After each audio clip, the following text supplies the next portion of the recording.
also had to think about the cost of some of these clothes. I mean, being first lady, it's expensive. Barack would look at the clothing bill and be like, "Girl," I was like, Not "Dude." the Leo. I'm like, "Dude, just stand down.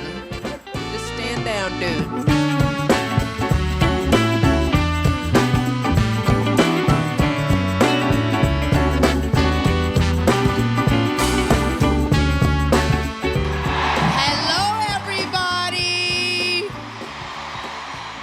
Wow. Woo! What an honor it is to be here with you, Mrs. Obama. Every time I get to spend time with you, I'm so just thrilled. I love you, Keke. I love you back. Thank you for being here, babe. And obviously, we're so happy to be here with you guys at Essence Fest in New Orleans. Y'all already know. You all are live and looking good. I was just going to say that. I mean, we are here to talk about The Look, your incredible book, and everything that it means to establish a look, right? We're all wearing fashion. I see beautiful women and men. I see the fellas are out there doing their thing. So want to give my hats off to you guys for bringing that fabulosity tonight for us.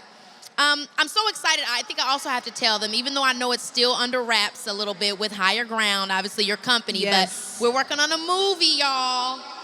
This is going to be good. I'm so excited starring Keke myself. and Higher Ground, it's amazing. I'm so excited. Grateful that you're going to be a part of that project, babe. Yes, I don't want to tell you guys too much, but it involves basketball in Aubrey Plaza, so you can imagine some comedy. So keep a lookout for that. We'll keep you guys posted.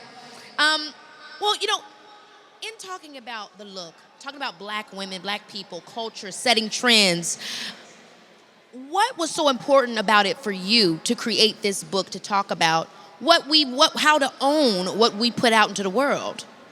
Ooh, as we all know, how we show up in the world says a whole lot about sometimes how we're treated, what kind of respect we have, and during my 8 years as First Lady, I made it a point not to talk about fashion, because I didn't want my 8 years to be just about the shoes I wore or the dress I was in.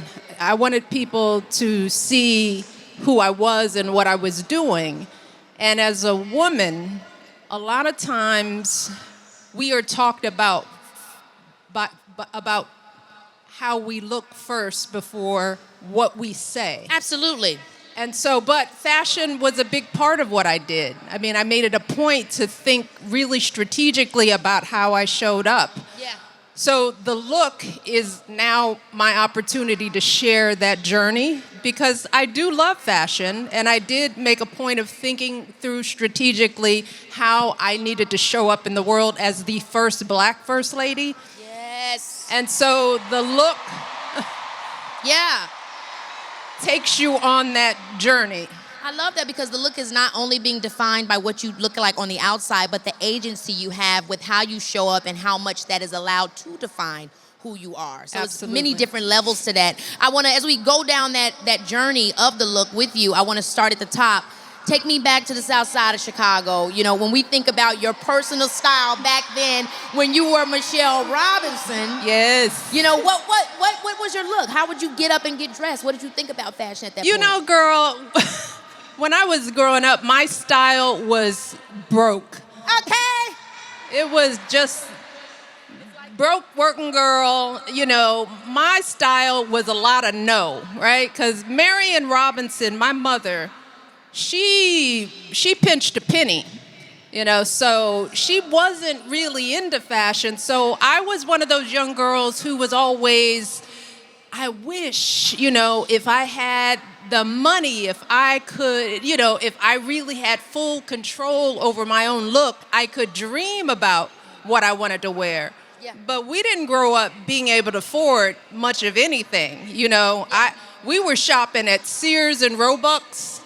You know, Garanimals, what was on sale. I remember the Sears Tower growing up in Oh, my Illinois. God. I was so sick of Sears growing up. But I grew up on the South Side with a ton of fashion. I mean, who were some of your inspirations? they were all the girls in the neighborhood. You know, I mean, I was always looking up to that girl just older than me. Yes. You know, the little cutie that be sitting on the sidelines at my brother's basketball Girl, games. yes, yes. I was like 10 years old and she was 13 or 14 coming in with her Gloria Vanderbilt jeans and her chains laid. You know, I knew what fashion and style was, but when I was young, we just couldn't afford it. I used to always want to wear a pair of white patent leather go-go boots. Come on, go-go boots.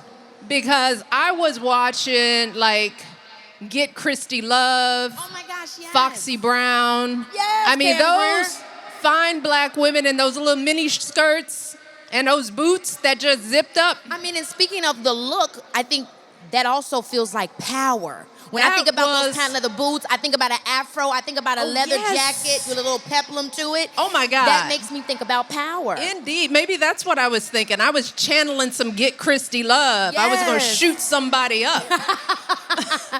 But Marion Robinson wasn't having that. Okay. She was like, it wasn't practical to wear patent leather boots when there was 10 inches of snow. So Yeah. I was stuck with my little rubber boots. Yeah, and it's interesting when we see what is represented on television or in music, what's actually possible for us in our day-to-day life, especially when we're thinking about people that are of minority.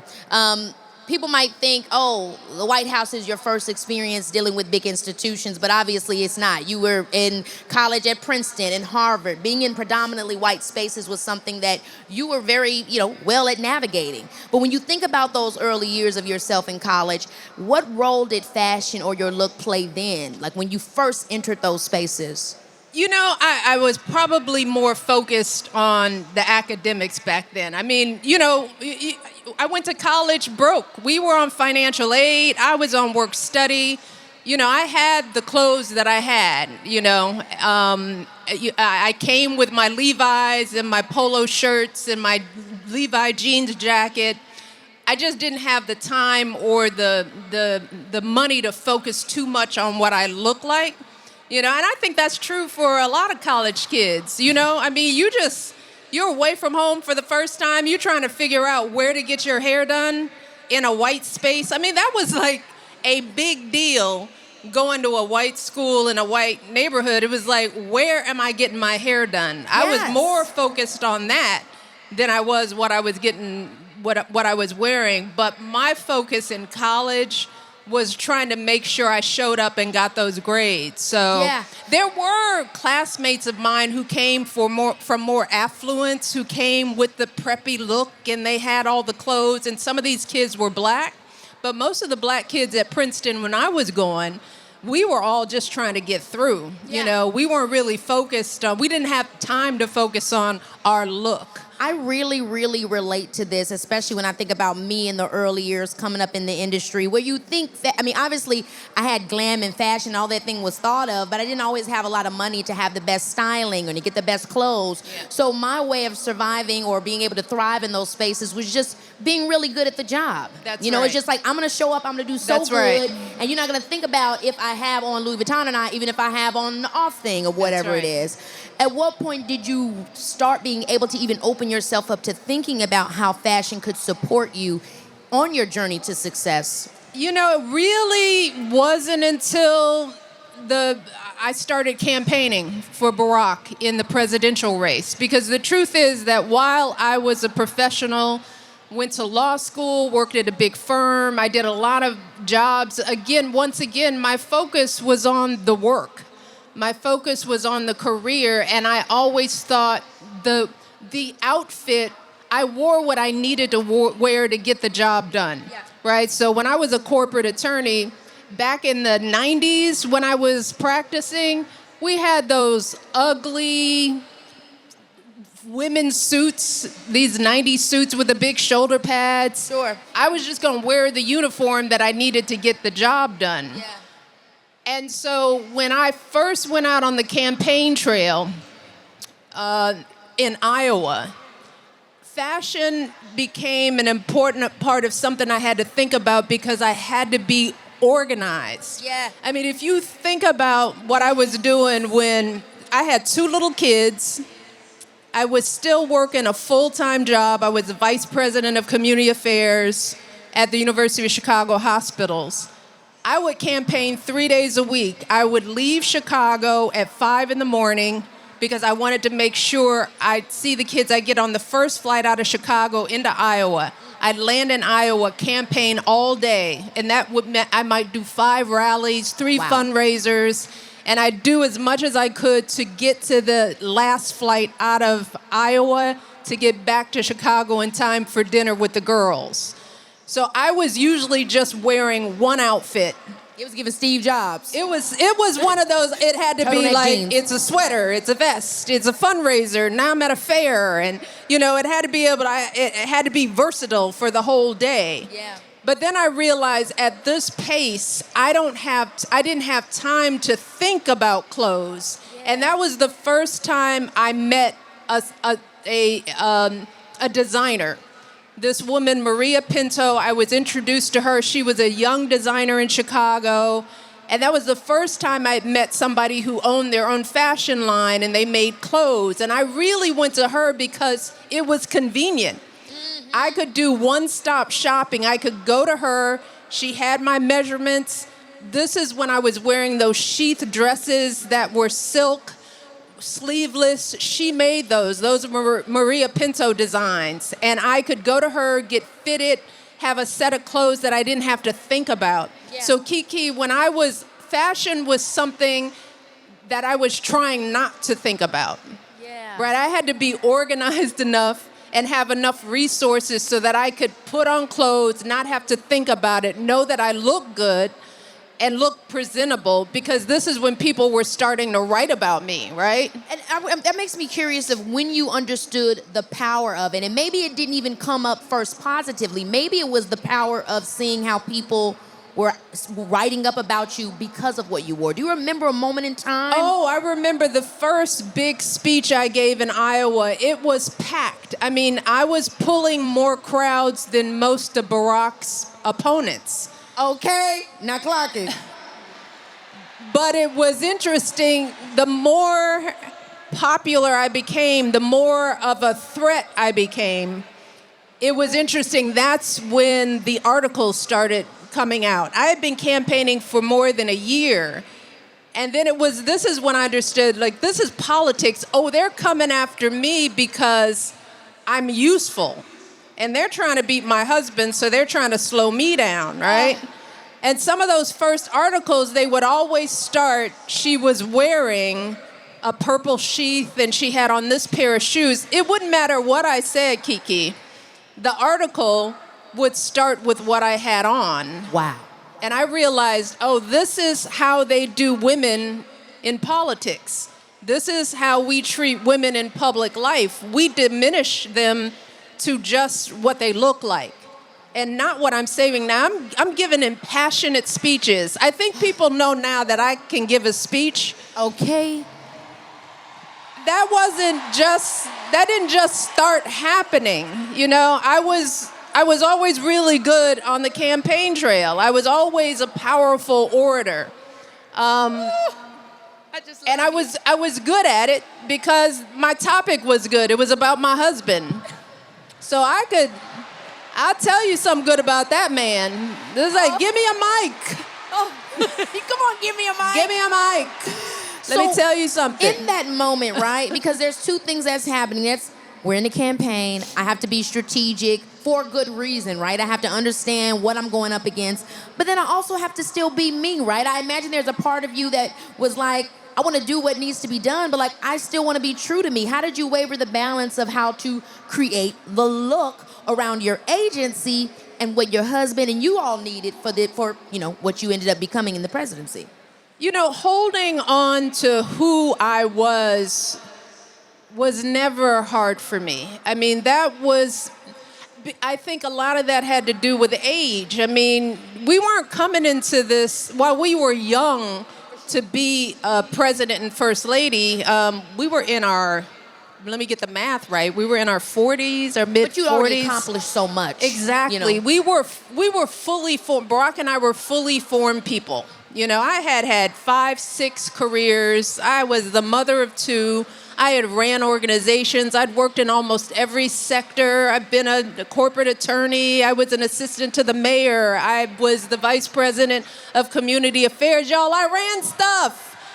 I had a job. I did some stuff, right? And I had remarkable. ups and downs, right? I had pitfalls, and I had it's important losses. to say because a lot of people think that obviously working in the White House, being under that institution, it's a huge deal. It's a huge job as a public servant. But to understand all the things you did to get you there, you were quite primed and ready. Right. I mean, when I wrote Becoming, it was interesting that when I was talking to the publishers about what kind of book I wanted to write, this First Lady book, of course, they thought, well, we're going to talk about the 8 years in the White House. And I was like, well, if I'm going to let people know who I am, those 8 years, that was just a piece of a greater story. You know, the 8 years in the White House, the time that Barack and I were president and First Lady, that doesn't fully define us as people. Yeah. You know, we lived long lives, long, full lives, right? So I think because we were able to bring that level of confidence and experience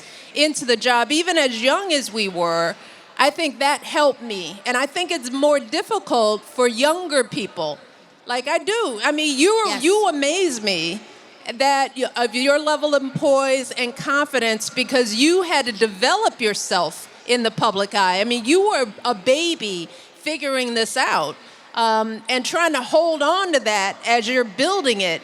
That's a different challenge, right? I really appreciate that. Yeah, and so that's why I love this girl, because she carries herself like an old soul, and that is not easy to do. It really means a lot. I've had a lot of great examples. I feel really blessed in my life to be able to see women such as yourself up close and personal. I remember when I first met you, Sasha and Malia, it was at the Big Wide World Day of Play. I was doing True Jackson VP at the time, and it was one of the best experiences ever. So I got to see your grace up close, and of course watched you the whole presidency, and so you're a big inspiration to me.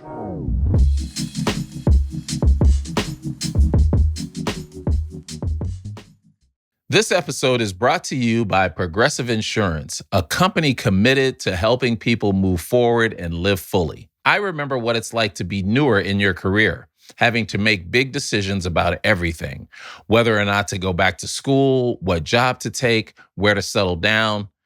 You want to put down roots, but there can also be so many hurdles for aspiring homeowners. And buying a home today can be more challenging. Affordability is a real concern, and a lot of first-time buyers feel stuck, rightfully so. That's exactly why Progressive launched their Up Payment program, down payment assistance for eligible first-time buyers.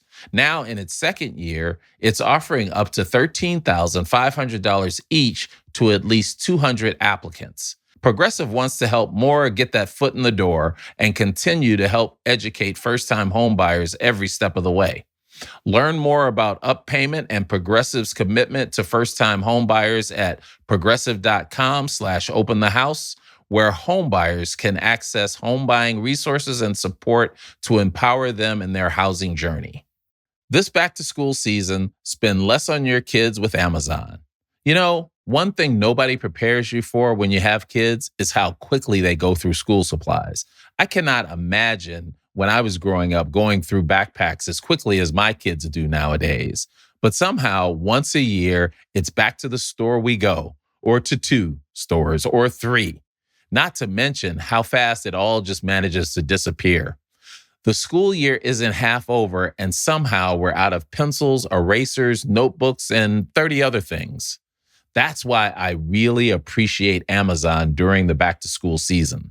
Whether you're shopping for school supplies, backpacks, lunch gear, clothes, or all those last-minute items that I know you don't want to be running around for, Amazon has it all.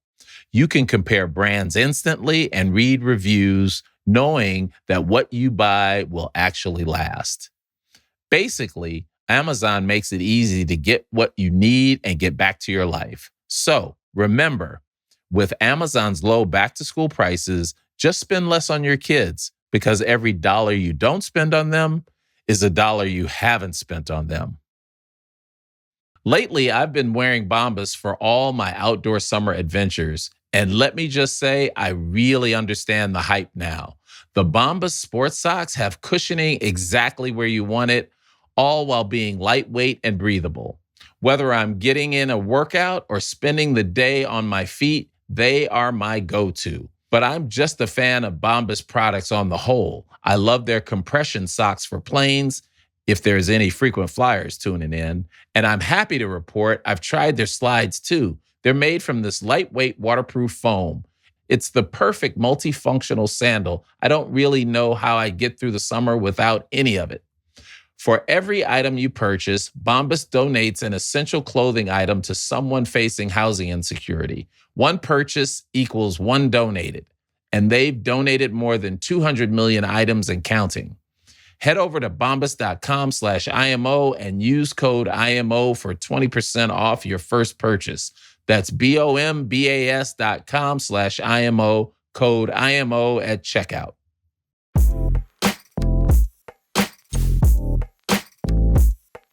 We're talking about, the road to you all getting to the White House, all the many lives you lived. A continuous theme is the weight of performing excellence in spaces that were not designed for you. Yeah. So then that becomes the question that I think we all, would want to understand and how to distill something from, which is, when is it time to stop reshaping a space and building your own? Or is it something you do simultaneously? Yeah, I mean, I think it's a process, and it changes at different times in your life, and it changes at different points of leverage in your life, right? Love that word, leverage. Because we don't always have leverage to control the spaces that we're in, and that's okay, because sometimes you're developing leverage. I mean, I tell a lot of young people, yeah, you want to come into a new job with confidence and owning some stuff, but you also have to earn the right to have an opinion. I'm sorry. I want my young people to be empowered, but sometimes, you gotta experience. You need the experience. You gotta pay your dues, right? So for me, there were times when I felt like a space wasn't quite right for me, but I didn't have the leverage to change it. Yeah. And that was okay. I mean, I wasn't upset by it. I understood, right? And I also needed a job. I tell people, don't mess up your money, right? I mean, sometimes you don't have leverage because you don't have power, because you need to be in a space. That also feels quite objective, because I think we sometimes personalize our value in the workplace, which can really slow us up. But if you use that objectivity and you say to yourself, look, right now I don't have the leverage, but if I learn what I learn, I stay here for 5-6 months, I figure out what I need to figure out, I can take this money, or I can take this experience and I can flip it somewhere else. You never want the circumstances to push you out of a situation that you need to be in, right? So sometimes, it's like, look, I grew up watching working class parents. My father worked a city job his whole life. He was probably not happy. He didn't get paid enough, but he had a family of 4 to take care of, and he got up every day, and he put up with a whole bunch of stuff. My dad too. And I think about my father's and our father's journey before I get so upset about a situation that I'm gonna blow it up for myself, right? Yeah. But I believe that showing up in a situation with excellence, like every job that I've done, whether they've accepted me, I've been ready for it, I've tried to learn from it and show up in a way that they wanted me to stay, right? It's like, so if I'm leaving you, I'm gonna leave you wanting me to stay, right? I'm gonna leave when I'm ready to leave. And then as you grow and build more power and leverage, that's when I found that I had the opportunity to shape my own environment. Yes. Like when I finally left working for city government, I left to run my own nonprofit. And when I left that, I was working as an assistant to the mayor and then the assistant to the commissioner of planning and economic development. I was working for someone, right? I was someone's assistant. Yeah. So I lived under their culture and their rules because they were the boss. Now I got to a point where I thought, could I run my own thing? You know, Yeah. Am I good enough? Am I strong enough to take an idea and grow an organization myself, build my own culture, and shape my own organization? I left to do that. That's when I ran and started a nonprofit organization. That's when I was able to shape culture and dress. And I love what you whittled it down to, because I think a lot of times we get caught up, I see a lot of times online with what it means to be a CEO or this title or that title. But really what you're zeroing on is the function. The function you wanted to pursue is to create a culture, to create a space defined by your beliefs, your concepts, to support your mission. That's what drove you to realizing I should start my own thing. That's right. As opposed to I just want to be the boss of something. Right. I think that's an important distinction. And you work your way up to power. I mean, like, I want us all as Black people, as women in power, to own our spaces, but you really get to own it when it's yours. Yeah. Right? And sometimes we get to do that, and sometimes we don't. I've been fortunate enough to be in positions where I've run my own organization, and then being the First Lady of the United States is basically being the CEO of this section of the White House, right? Yes. And that's when I was able to say, this is what this will be while I'm at the helm, right? But I still had to think about the role itself. So when it came to fashion, the look, so to speak. I've written about the fact that wearing my hair in braids, I started wearing my hair in braids in college, right? But as I went up the professional ranks, being a lawyer, they wanted, I didn't want my hair to be a part of the conversation. I wanted to get the job. So I was straightening my hair just like everybody every Black woman in the 80s the Crown and the Act 90s. just passed a couple of years ago, so it definitely was something that was held back from us. We didn't have that freedom. So I made the decision, look, America is struggling enough to accept the first Black president and First Lady. I'm not going to make my hair the issue. That was a choice. I was like, we need to get health care passed. We need to focus on getting kids educated and That's making important sure because that you're delineating what is most important. That process of delineation of should lean here, should I lean at that level of responsibility and objectivity, it's really major. And it was about something more than what I wanted. Yeah. Right? When I'm as First Lady of the United States, it wasn't about what I needed to look like. I needed to show up in the way that the country needed me to show up. Wow. Right? And that wasn't a sacrifice. That was just like, this is the job. The job we are here is to serve the nation, to be a representative of this country, to serve it proudly, not to make my hair, my clothes, my shoes the story. But I did realize the power that I could do with that platform to lift up fashion in a very different way. And so I was like, all right, if everybody's looking at my shoes, then I'm going to wear a designer that could use the attention, right? I mean, instead of choosing Dior for my inaugural gown, I chose Jason Wu. He was an immigrant. He was young.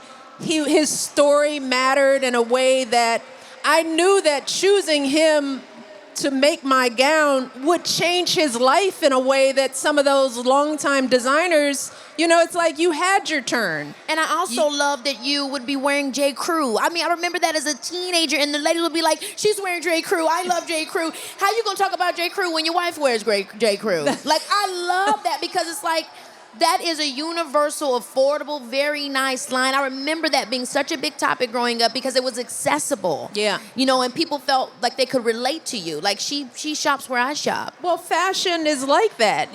Fashion is high end, it's designers, but it's also the beautiful stores at the mall that get us through. The J. Crews, the Banana Republics. Club Monaco. I used to love Club Monaco. Exactly. Why was I loving that at 14? Exactly. All of that is about the American experience. And I was like, and I did not wear a lot of European designers, not because I don't love European design, but I am the American First Lady. So I'm going to rep U.S. brands. So when we would travel abroad, I was like, I'm going to wear an American designer If we were in India, it was an Indian immigrant American designer. I mean, there were so many ways to work around representation that if you're, by being thoughtful and strategic about how we wanted to show up, and repping black designers, Tracy Reese, My dear Sergio friend Hudson. Sergio Hudson. That's my guy, right? I love him I so mean, much. there are just so many amazing minority women designers that it was easy for me to make those choices, to do that mixing up, right? And we also had to think about the cost of some of these clothes. I mean, being first lady, it's expensive. Barack would look at the clothing bill and be like, "Girl," I was like, Not "Dude," the Leo. I'm like, "Dude, just stand down." Just stand down, dude. I mean, Don't look speaking at my of clothing Mr. bill. Obama, Right, no. do you remember the look you wore on your first date? Ooh, our first date. You know what? I don't. I know there was a deep cut. I remember what I was wearing when we had our first kiss. Oh my gosh, give us the details. I do remember that. Now, I hope he's happy that I remembered that even before the first date. But I remember it because we were going to he was a summer associate at the law firm I was working for. So they had this summer associate outing at a partner's house in the uppity rich part of Chicago in one of the northern suburbs. So we had gone out there for the day and played basketball and volleyball and all that. Oh, so and fabulous. I gave him a ride because he had a janky car and I was driving a Saab. So I was like, "You want to ride with me?" So I had to take him back. And he was like, "Are you busy?" And I was like, "Oh, I got a little time." And we went on a walk down 53rd Street and stopped to get ice cream. I was wearing black biker shorts Uh-oh. and this black and gold stripe top. And it was like remember sleeves, that. it was like a boat It was neck, short sleeve, and it was sort of a long T-shirt. Oh, cute. I remember that clearly because we went and got ice cream and sat outside the ice cream place on the curb. I had chocolate, and he leaned over and he said, "Can I have a kiss?" He asked He asked me, girl. Yes. Girl, I see the movie now. I don't know who the man is, but I'm you. The love story. Keke Palmer as Michelle Obama. I'm here for that moment. Okay, my publishers are here. You know they're working on that now. They're going to start that. I need the romance. I want it to be the love story. Yes. Oh, that is so special. I remember that. I remember what I had on. I mean, your life has been so public. I mean, it can never really go backwards. And I know I'm always hearing this, you say this when we talked on your podcast, when we talked on my podcast, when we're talking right now, you seem to have no qualms about protecting your inner world and your sense of self. I want to distill that for the audience. Like what is that process for you? How does one protect their inner selves being so perceived? And now we have it on the internet. Even if you're not an entertainer or you don't decide to be a public figure, every single one of us is being perceived constantly. And once you are perceived or you are viewed, you change, right? Yeah. Once you're not who you are in your room alone when somebody's watching you. You become someone else. So how does one preserve that sense of self? You know, it's becoming more and more difficult with AI, social media. I mean, you know, just to put it in perspective, Keke, when we entered the White House, there was no social media. Social media did not exist, and thank God it did not, right? We had Blackberries. Y'all remember the Blackberry? I used to Anybody out love there? BBM. I mean, they didn't let Barack, as the president, have an iPhone because it was a security risk, right?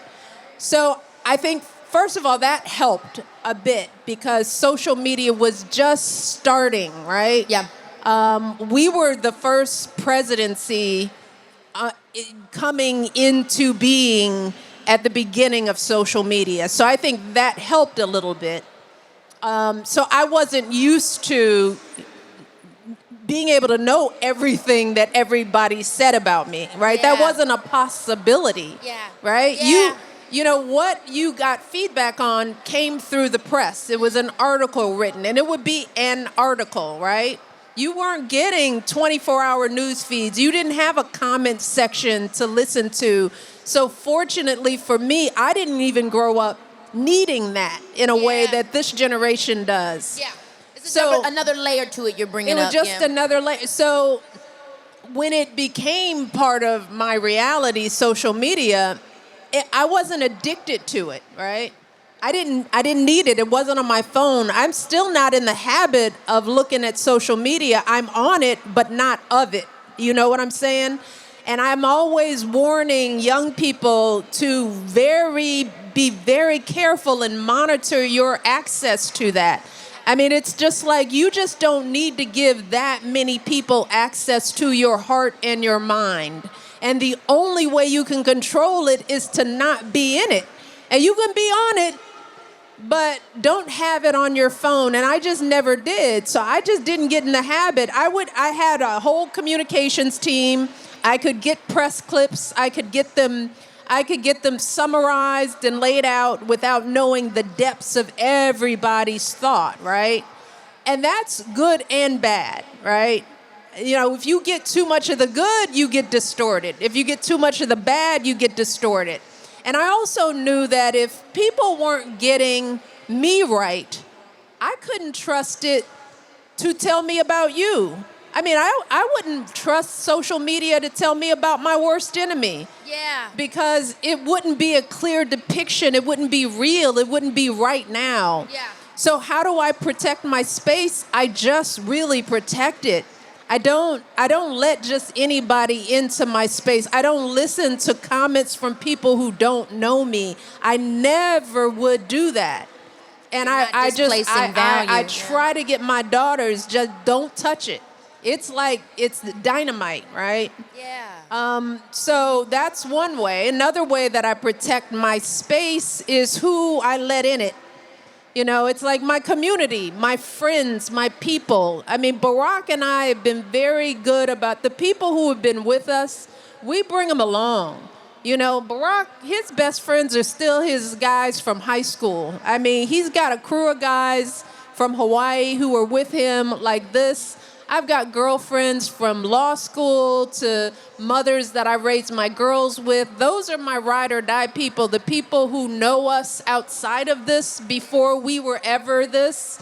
And those are the people who I talk to and I'm having wine with, who I'm breaking stuff down with. You know, that's where I get my connection. How am I doing? I would get that from my mother. I mean, having my mother in the White House now, Marion Robinson will keep a person grounded because she wasn't pressed about anything. And having her there that I could just sit down with and look in the eye and be like, am I still the Michelle you knew? Yes. And she would tell me the truth. So I think it's who we surround ourselves with, the company we keep. And I keep expanding. I mean, when I find good people like you, I scoop you up. Right? So I'm staying right there you with you. get old enough where you start trusting your judgment, right? I tell my girls, you got good judgment. So be open to new people because some of the best people in my life are people that I met during the White House years and beyond, right? Yeah. I've made some good friends over the last 10, 15 years, and if I had been closed off to them, I wouldn't know them. But let me tell you, as quickly as you let people in, you got to be good with letting them out when they show you who they are. And they will show you. You know? The older you get, the more you recognize, oh, you don't have me in mind, right? You're not on my team. So you start learning to trust those instincts. And you don't have to be rude about it.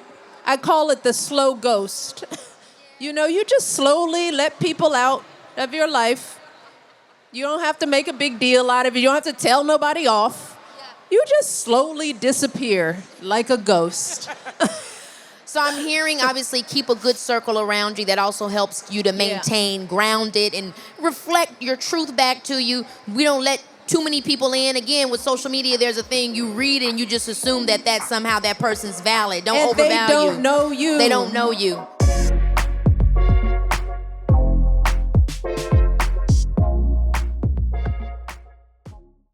I was just in Chicago, and let me tell you, The energy in the city was incredible. Everyone was just buzzing with excitement. While I was there, I actually had a bit of downtime, so I booked this Airbnb experience. It was a custom sneaker making workshop. It was seriously so much fun. First, she takes you through her space and shows you exactly where the magic happens. You get to see the whole process, ask a million questions, and check out all these different leathers and fabrics. But the best part? I got to customize my own pair of sneakers. I made them especially for IMO. And honestly, the conversation and the hands-on activity made it such a memorable part of the trip. Now, here's what really struck me. Chicago was absolutely packed.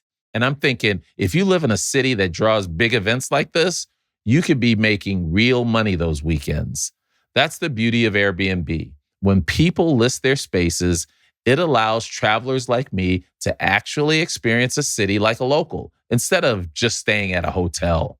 So if you've got travel coming up, think about listing your space. Your home might be worth more than you think. Find out how much at airbnb.com/host. So I have found when it comes to making lasting changes in your health, it's about small interventions adding up over time, which brings me to Bioptimizer's Magnesium Breakthrough. It features 7 different forms of magnesium and supports relaxation, a balanced stress response, and the recovery you need to maintain an active lifestyle. I take 2 capsules every evening as part of my wind down, and I have definitely felt a difference in my sleep quality, especially minimizing those nights where I'm tossing and turning. Here's what you get when you go to bioptimizers.com/IMO and use code IMO. 15% off your entire order, a free travel bottle of Masszymes, Bioptimizer's best-selling digestive enzyme, added to your order automatically when you use our exclusive code. That's a $20 product free on top of your discount. This is a limited time offer, and while supplies last, you cannot get this on Amazon. You can't get it in stores. This offer exists in one place. My link, my code, that's it. Bioptimizers, breakthrough science, results you can feel. Take this first step toward a healthier future. It's time to invest in a stronger, longer, better life. In terms of, we're bringing up Sasha, Malia, your amazing daughters, and young women in general coming up online saying so many conflicting things around beauty. I mean, I would be remiss not to connect that to what we're talking about with the look. How do young women properly define their value in their relationship to beauty when on one side they're saying, you need this thing, you need that thing, you need this makeup, you need this hair, and then the other end it's like, inner beauty, but you need to have glass skin too. Like, how it's so much coming at them. It is, and it's not right. It's not right. I mean, what I try to do with my daughters and a lot of the young girls in my life, I just remind them that they are being marketed to, that this is about money. All right. Somebody telling you to buy this lip gloss, do this, try that. It's all your algorithm. So I just try to talk honestly and seriously with them about how the economy works and how the beauty industry works. I try to lift them up. Barack and I tell our daughters, we have told our daughters from the day they were born that they were beautiful and, more importantly, smart. Yes. And worthy. And we just keep saying it over and over again. When I meet some young girls, I met some beautiful young girls backstage, and all I wanted them to know is that they were beautiful and for them to keep it up and to be smart and to read. It's just, I try to feed into them whatever is being sucked out of them on the other end. But it isn't easy. We don't set it up so that it is easy for young girls to find themselves in the midst of all of this. But I try to get my daughters to stay off social media, to not read the comments, to do other things other than be on their phones. But I also want them to feel good about playing in their beauty And I mean, You know, I feel like it's with like- them having had the experience of being so looked at in the White House, they still have such unique style. I remember I was saying that as soon as I seen them, I was like, I love your fashion. I was saying And they're that to both Sasha. very different. They're You very know, different. Sasha gonna give you that boho chic. Oh my God, yeah. You know what I mean? Yeah. Malia on that Zoe Kravitz. Like, I live Yeah. for their fashion. But I wanted them to play in that space. So I was like, yeah, try that. Try that. You know, their dad didn't always understand it. Sure. Sometimes he's like, why is she wearing those lashes? I was like, let her play. It's not going to be that important in a minute, you know? I mean, so there is also fun in beauty. Yes. You know, and I think it should be fun. It should mostly, be fun. you know? So it's like striking a balance that, you know, I try not to comment too much. You know, if they look good, I'm like, okay, you're playing in that space. I just try not to judge it. Now, our deal when we were in the White House was that because I understood how social media and the press would go after them, as like when you're with us, that was really the only time, that was the deal we had with the White House press corps, is that you cannot take photos or write about the girls in their private life, but if they were doing an official thing with us, okay, that's when you saw them at the Christmas tree lighting or when we were seeing Nelson Mandela or they were on an official trip. But they had to be dressed for that. I was like, you can have a say, but you got to work with somebody on what you're going to wear because you got to wear a certain thing when you go see the Pope, you know? You can't show up with your belly out when you see the Pope. So I'm not going to leave that to a 13-year-old. It's like, no, you don't get to choose because you don't know what you're doing, right? Yes. I And- mean, you have to think about the look, Right. every aspect of it. You So know, and we it's had a important to. deal that when you were on in your first child role, it was a cooperative effort in Yeah. terms of what they dressed, how they looked. They had a say, but it had to be signed off on by people like their mother and Yeah. somebody with some sense, right? Yeah, yes. But in their regular lives as little girls, they chose their prom dresses. They chose what they wore to school. They chose how they did their hair and their nails. And I was like, you play all you want. And I wanted them to play and to get used to what their style was and to make mistakes. Yeah. You know, all teenagers look back on their pictures and they think, oh my God, what was I thinking? But you need those moments. It's like, yeah, that was a little And crazy. I feel like I started playing more after because I was always on some little Doogie Howser vibe. Everything when I was a teenager, I always had a blazer on. I was really the VP. I was tired of that. When I look back on my pictures, girl, all I was doing was, I'm on Oprah. I'm everywhere I go, I'm at my friend's party. Like, girl, go away. I don't know why I was so serious, child. Did you get to choose all of your fashion, or I when did, you were? but I was very stressed as a kid.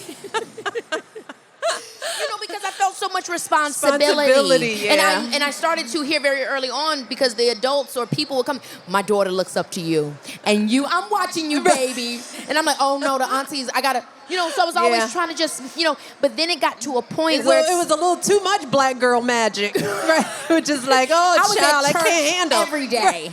I was always at church, and I was just trying so hard to make sure that I made everyone proud that I was not living for me. Yeah. And so I had to kind of redefine the Well, look. this is what I was talking about. I mean, that burden, it's like mine, you know, I was a grown woman. I could be a Doogie Howser if I needed to. I mean, you were growing up. You were trying to figure it out. And I tried to do the opposite of that. I didn't, but that was also your job. You were also in the profession. And that was a choice that you made because you enjoyed that. Yes. Malia and Sasha didn't choose it, right?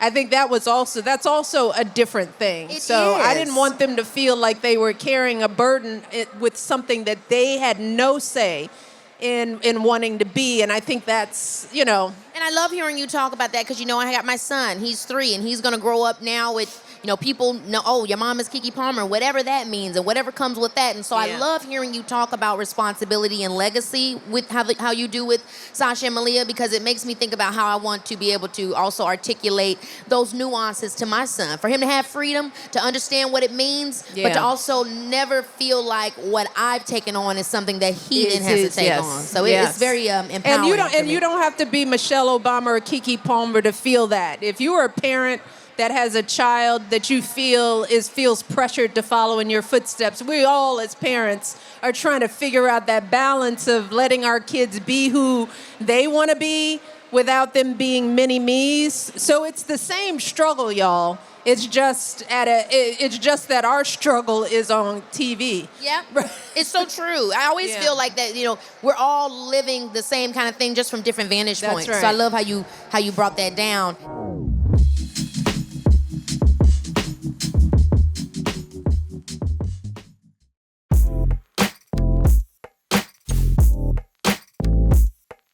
What is the difference between, to you, assimilating to make it through an experience versus thriving in it?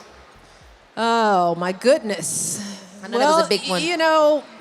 Assimilating through, I think is too self-conscious. I think thriving through it means that you really are in your purpose in the moment. Like when you're in your purpose in the moment, nothing else matters. And let me give you an example. When I'm with kids, and when I was First Lady, working with kids, will always be my joy, my heart. I can break down now just talking about the value and worth of every child, right? Amen. And when I am with young people, I am there. I am in it. It doesn't matter what I have on. In fact, the clothes I have on, they better not get in the way of that interaction. Because the more important thing is not what I look like, but how do I make that kid feel? And if I'm all stuffy and in some dress that can't be touched and can't be wrinkled, I am not in my purpose, right?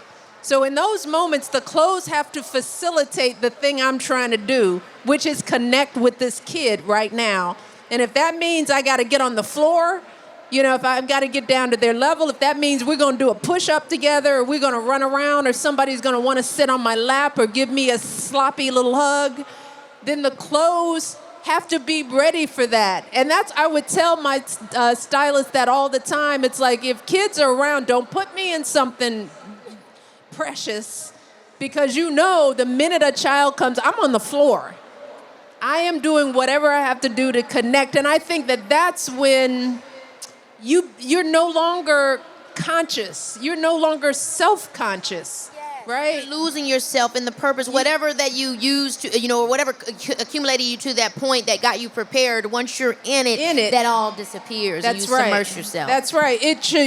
Your self disappears into the work that's important, right? And when it comes to clothes, the clothes they're never the point for me. I love to look cute. I love a pretty dress. But if I'm in a dress and a child doesn't feel like they can connect to me, then what's the point? If my dress is saying more than what I'm trying to say to some young person, then get it off of me. It is not serving me, and it's no longer important to me, right? And I think that for me, it's children. I think each and every one of us has to when we find that thing that is so deep in us, the thing that moves us so much, all the external stuff, how we look, how we move, all that becomes secondary to the purpose. And I think that for me is what helps me stay present and not be self-conscious. Because if I'm doing what I'm supposed to do, and if I'm changing a life or making a move, if I'm making somebody feel seen, especially a young person, then I don't care what somebody says about me. That seems like a great way to also figure out if you are in fact doing the thing you should be doing. Yeah. Because maybe if I'm not able to lose myself in it like that, then it isn't for me to begin with. And again, we don't always all get to live in our purpose, right? Well, let's break that down. I think we strive to live there, but again, reality sets in, right? These are high-class problems. I get to pick and choose now, right? And most of us don't get to live in our purpose. We got to do what we got to do to keep it together. It is hard. That doesn't mean we don't strive for it, but I don't want to set it up in a way. Like, I know what real life is, right? Yeah. I know that my father was an artist. My father got a scholarship to the Art Institute. He could have been a great artist, but some of his work is now up at the Presidential Center. A piece of art that I didn't even know he did. I didn't see it until it was there. My father was talented, gifted. He was an artist. He did not live in his purpose, right? But he made us his purpose. He made his children his purpose, right? And I think that made him self-conscious. I think it made him forget about his limp. I think it made him forget about the fact that he was a blue-collar worker. I think it made him forget about all the things that he didn't have and couldn't get, because his purpose was us, feeding into me and my brother. And there are a lot of people out there. I mean, I think most of our parents and our grandparents who don't get to do what they want to do because of racism, limitations, lack of opportunity, they don't get to live their purpose. And then we, their offspring, become their purpose. But what you just broke down was just so dope as well, because sometimes we assume that what we are gifted with is our purpose, right? We talented, we can sing, we can do this, we can do it. When our purpose actually could be something that is my children, or this community center, or this. I think that is so important what you said, because a lot of times we're taught that value and purpose is predicated on how much attention it brings, or how much money it makes, and that's or not how really famous true. You are, right? That's new to this generation, right? So I think there are many ways to get lost and to become less self-conscious about the spaces that you're in. If you're going to a job where somebody is treating you badly, but you know that check is going to get your kid to college, there are a lot of people I know who put up with some crazy stuff because they're keeping their eye on the prize. They're not dealing in their own happiness or fulfillment or meaning. I know there are men and women out here today who are getting up, going to work at jobs they don't like, because it's putting food on the table and sending their kids to college. It is serving a purpose much bigger than them. How important is it, do you think, to have an end date on that? I ask this because someone had mentioned that to me the other day when I was stressed. You know, because you know me, I'm unfortunately always trying to do so many things, and I'm always got a thing, a mission, and they were like, well, when's the end date on that?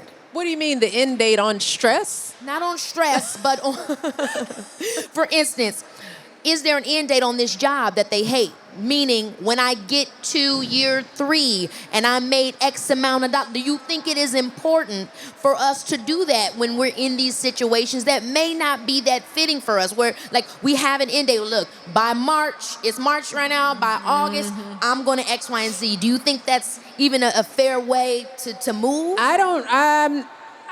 I think we all have to, what I try to figure out, what I have still tried to figure out is, what is my happiness?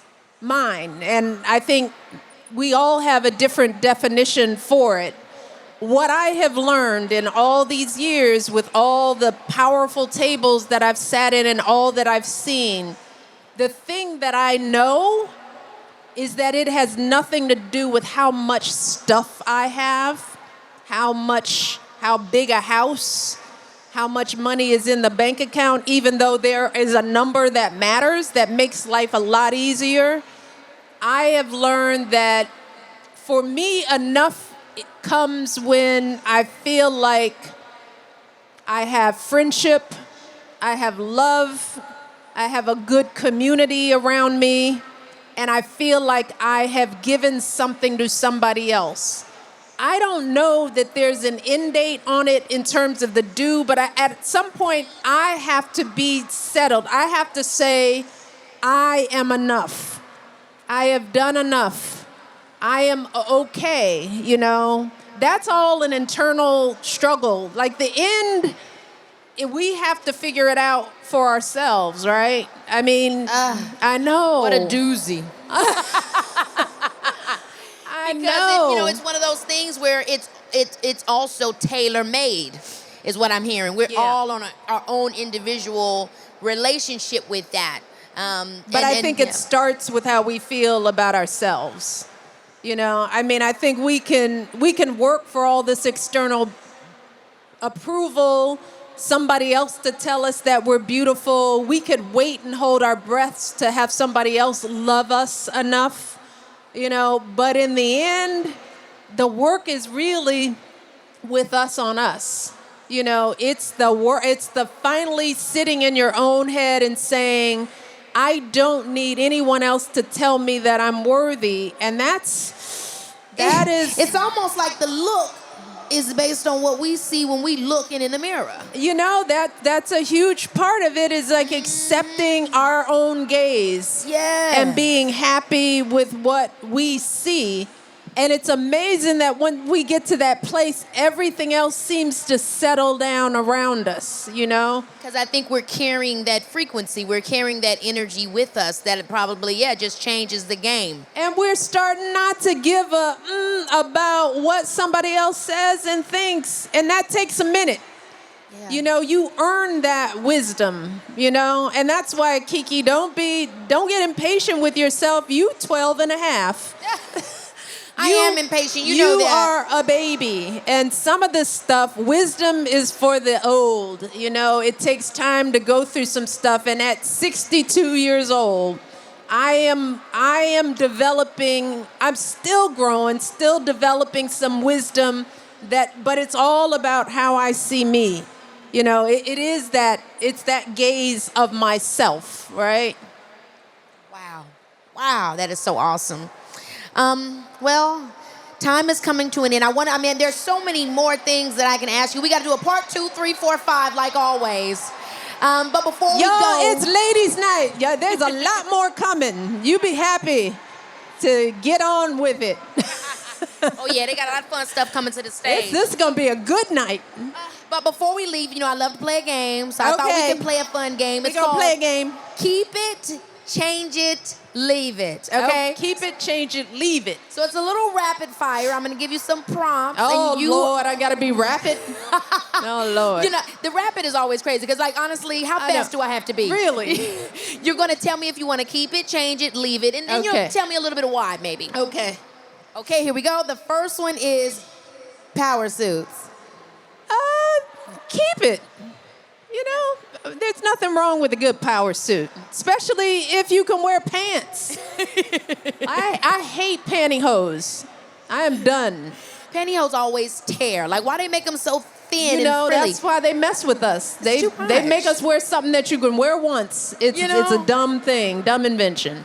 Being the first, like the first, carpenter, the first, black female president. Keep it for sure. First lady, I mean. Like, we better be ready for some first. There's a lot of stuff we didn't get to do, so we want to keep the first. We got our ways to.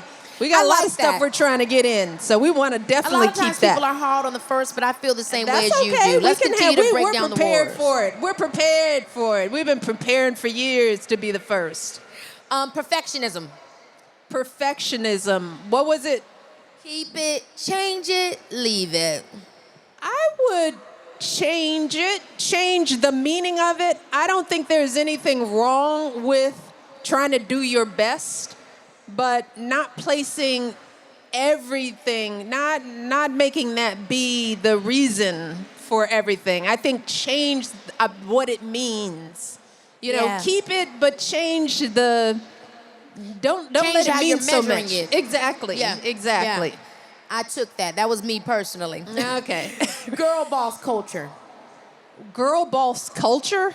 Yeah, I guess the way I would describe it is like, just this idea of being, needing to be a boss. Like, oh, I'm a boss of this or that. The idea around that the best role position is whatever a boss is. Well, I don't know. I don't know if I I would leave that, right? Because like you should be the role that is suited for you. And not everybody wants to be a boss, and that's okay. That's not always the best position. Let me tell you, being a boss sucks sometimes. You know, it's not all that it's cracked up to be. So I would leave it. Yeah. I feel you. I agree. Working twice as hard. You kind of said something similar to this with the perfection. I think I know what you would say. Yeah, look, I would keep it. Because I always think, even if I work twice as hard, even if you don't see it, I'm still better than you. I still win. I mean, and it's like going to the gym, right? Like, I'm still getting stronger. Right. You know, so what could be wrong about it for me? I'll use that muscle. Okay, just 3 more. Code switching. Code switching. I'd change it. I think it's a tool to have, but there shouldn't be a code we have to switch from. I mean, that's part of what we talk about when it comes to our hair and how we show up in the world. Yeah. I want the code to broaden. Yeah. But I do think there are times when you do need to show up in the way that you need to show up. Yeah. Because or just that's the job. Translation of language in that moment in time. You know, it's like multiple languages. Protecting your peace. Oh, keep it. Woo. Keep it and never let it go. Ever. And then this is the last one. Reinvention after 50. Oh, keep it, y'all. Let me tell you, anybody over 50? Anybody over 50? You know this time in life is the best. It is the best. You talk about freedom. That's so exciting. I would keep it. There's a lot of good stuff coming. I got 20 more years to go. I'm on my way. Take your time. But when you get there, let's talk. Because I'll be 70. Yes. I need to be over there with you in some island somewhere. There you come on. Come on. Well, I just thank you so much, Mrs. Obama. Thank I'm just you, always Keke. so happy and to be with you. thank you to Essence for having me. I love you all so much. And I love you, Keke Palmer. And I love you too, Miss Michelle Obama. Thank you guys. God bless you, and we'll see you. Enjoy the rest of your Essence.